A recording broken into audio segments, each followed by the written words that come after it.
Using in replacement of a hard material is pieces of cardboard. And I've got some fabric strips that I cut out. And I have 8 of them because I have 4 pieces of cardboard that I'm going to be using. And again, this is to replace like a hard material like wood.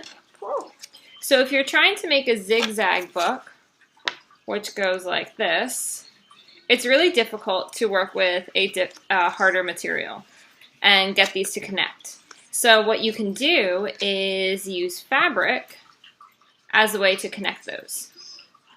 So I'm just going to use Elmer's glue here, but I would recommend a wood glue if you're working with wood, or if you're working with another material, a hot glue will work really well. So I'm going to put some glue on my cardboard, which represents my really heavy material, and I am going to lay the fabric on top of that.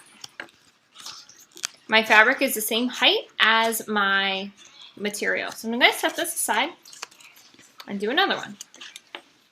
I have some too.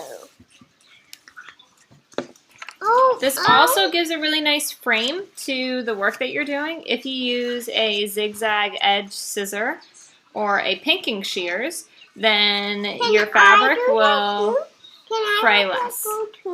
But I want some glue too.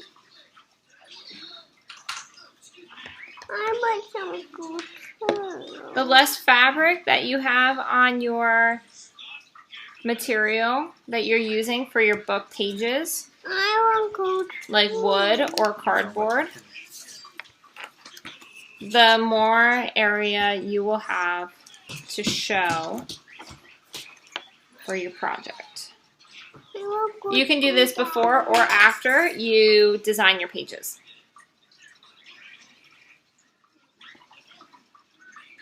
Okay, so I have all 4 of my pages set up.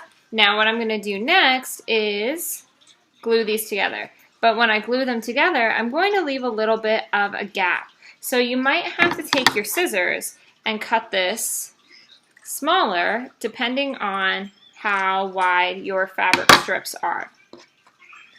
And again, I'm going to put my glue on my wood, or well, in this case it's my cardboard, and leave a gap. This is going to help with the larger, thicker materials actually fold and bend.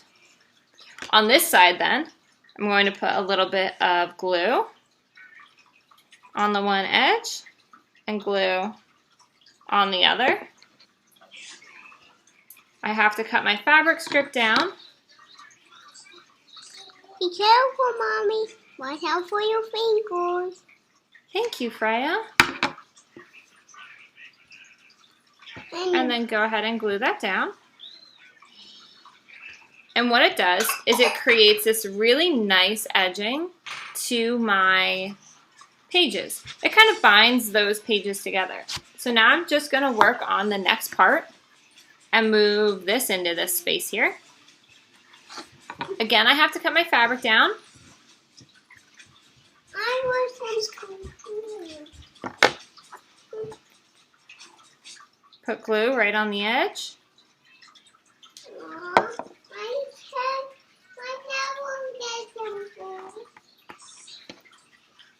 And then I'm going to cut this fabric down to lay over here.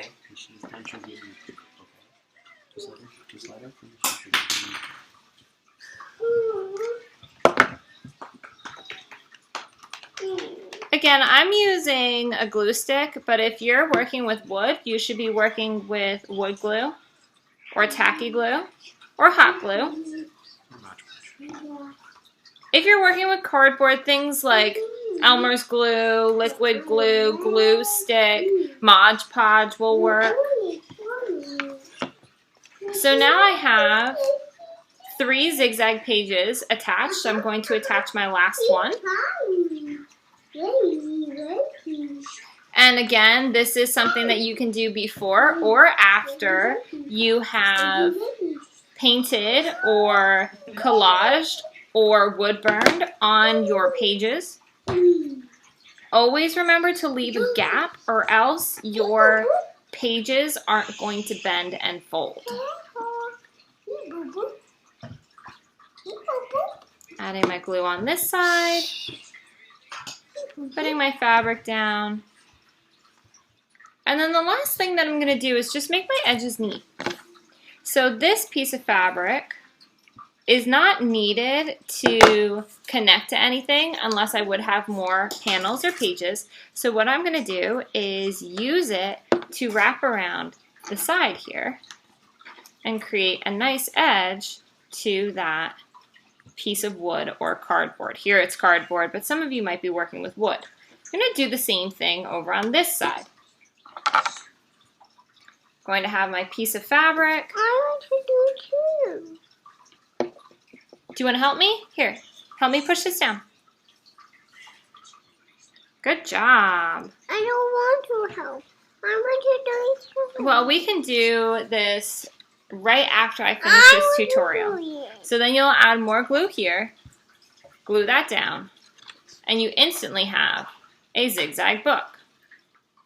This can then be attached to a cover, or it can just be 4 panels.